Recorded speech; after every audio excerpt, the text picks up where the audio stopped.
The next day, after ng mahabang biyahe from Cavite to Bicol, tumambay na agad kami sa Bagasbas Beach sa Daet. At wow, super ganda talaga dito. Pagdating pa lang namin, ramdam mo na agad yung preskong hangin na parang tinatanggal lahat ng pagod sa katawan. Yung tunog ng alon na sobrang relaxing, tapos yung view, grabe.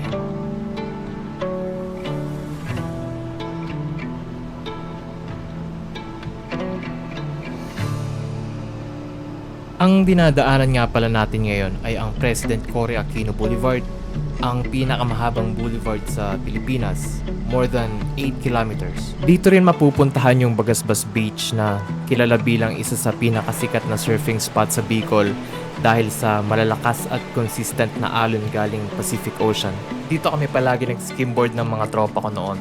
At after ng skimboarding, Dota malala naman. Yung mga coffee shop at restaurant dito, sobrang gaganda ng view kasi tabing dagat talaga.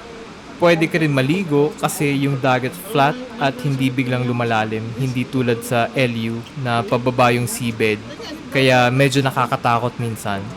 Ang problema lang, medyo malayo siya. Pero sulit na sulit naman pag nakita mo na yung ganda.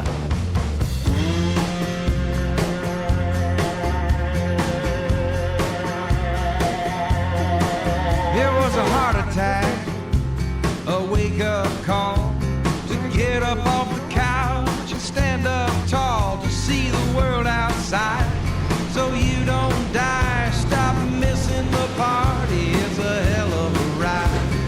Graceland, it took me 35 years to see that house with its gold-recorded tears in my hometown, and that's my fault. I let myself down. I kept dropping the ball. That's on you, that's on me. Say it out loud to posterity. We all make our own mythology. That's on you, and that's on. At after naming sulitin ang tambay at pasyal sa tabing dagat, naisip naming pumunta sa sentro ng Daet para mamili ng pasalubong at kung ano-ano pa na pwedeng madala pagbalik ng Cavite.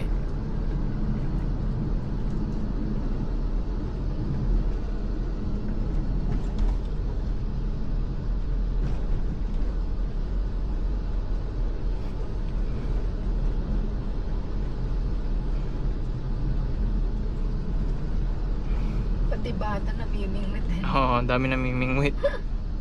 Next time tayo din, no?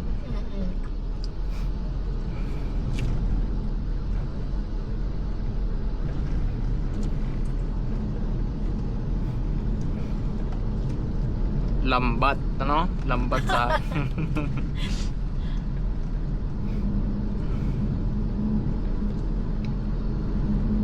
Pang-professional naman yung sa'yo. Panggahaman, ano? Lambat, ano? Mahiya ka naman, sir. Mahiya ka naman, ba't lambat? Hindi na libangan yun sa'yo, sir. Pangkabuhayan na. Oo, diba?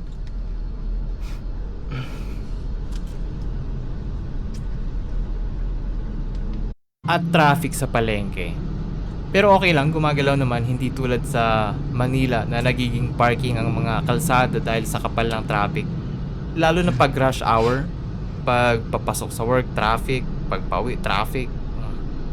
Mapasok pa siya. Sumisingit lang ako.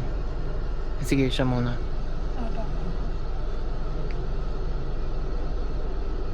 Hindi ko napansin, kano naka-hazard magpa-park. Mukhang naka-hazard.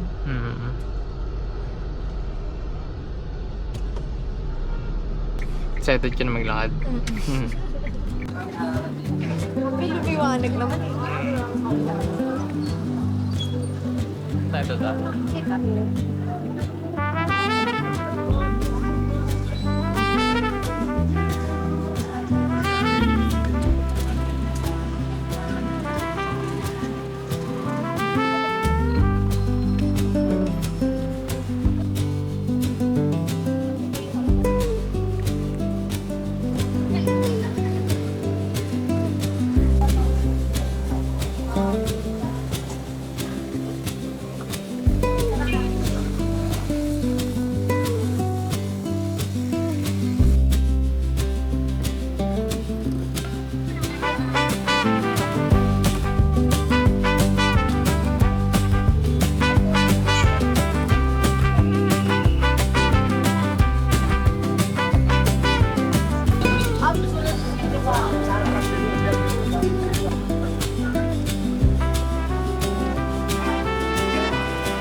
Papunta tayo ngayon sa Uma para tingnan yung mga pananim natin na palay.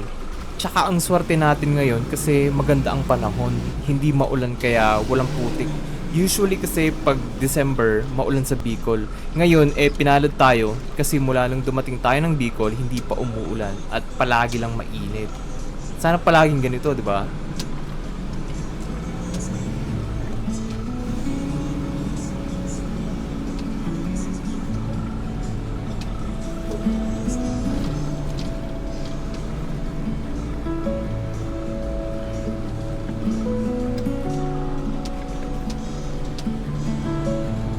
Dito na tayo, di ba? Ay, maputik-putik ka. Ito ang Uma na tuwing summer nung elementary days namin. Dito kami dinadala ng lolo ko para turuan kung paano ang tunay na buhay sa bukid. Yung paano magtanim ng palay, mais, saging, nyog, mani at kung ano-ano pa. Dito namin natutunan yung sipag at tiyaga, yung gigising ka ng maaga habang malamig pa ang hangin, tapos diretso ka na sa bukid bago pa uminit ang araw. Yung ramdam mo yung hamog sa damo, yung putik sa paa mo at yung amoy ng lupa na punong-puno ng alaala. Sabi nga ng lolo ko at sabi rin ng iba, kung ano ang itinanim mo, yun ang aanihin mo. Kaya hindi lang pagtatanim ang itinuro niya sa amin, kundi disiplina rin, respeto sa kalikasan at pasasalamat sa bawat pagkain. At ngayon, tuwing bumabalik ako dito, hindi lang ito Uma or bukid. Para itong time machine. Isang lugar na bumabalik yung kabataan mo pag nandito ka. Hindi lang yung kabataan mo at yung alaala rin ng lolo mo. Tahimik pero sobrang ramdam.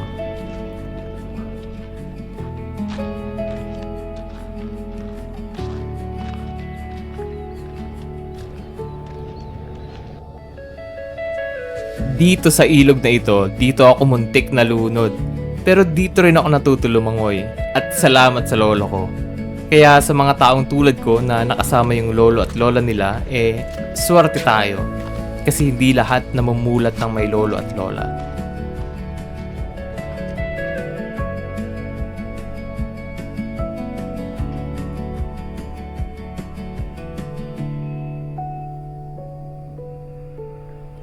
After ng ilang oras dito sa Uma, nagsimula na kami maglakad pa uwi. Ang init pero okay lang, sulit naman. At hindi ko na namalayan na natapos at dumaan na ang taong 2025.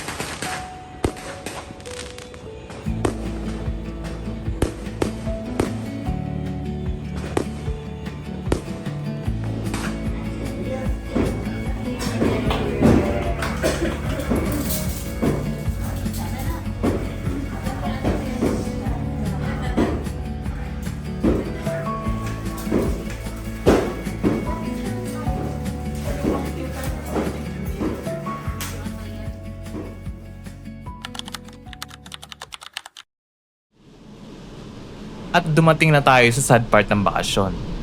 Ang uwian na part. At habang nagdadrive ako pa uwi, naisip ko na balik city na naman, balik routine. Pero ngayon 2026, ang plano ko mag-vlog, mag-explore at magkwento. Saan? Paano?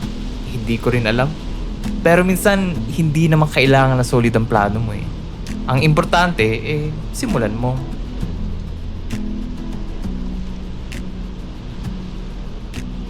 Sunlight spills on the open road like the world just woke up slow. New Yo. air, new thoughts, new little ways to feel alive and brighten days. I turn the key, the engine speaks, a gentle sound, the promise sweet. No heavy past, no yesterday, just me and miles and morning rays. The sky is white, the heart is too. The road ahead feels clear and new. Brand new day, I'm on my way. Windows down, the sky is blue. Every mile feels okay, all that I crave. Brand new day. Fields run by like painted lines. Don't leave the rising sun. Every turn is something free, a fresh beginning calling me. I don't know where the ending is, but I love the open what ifs. No need to rush, no need to race. I'm learning joy at my own pace. With every mile I start to see, the road feels like it's healing me. Brand new day, I'm on my way. The windows down, the sky is Pagbilao. every mile feels okay, all that I crave.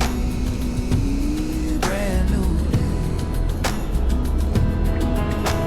If clouds come in, I'll still move on, 'cause light still lives behind the dawn. And even storms will drift away when hope is riding in my lane. So I breathe in deep and let it be. This moment is a Sila naman ng MCX eh. Opo.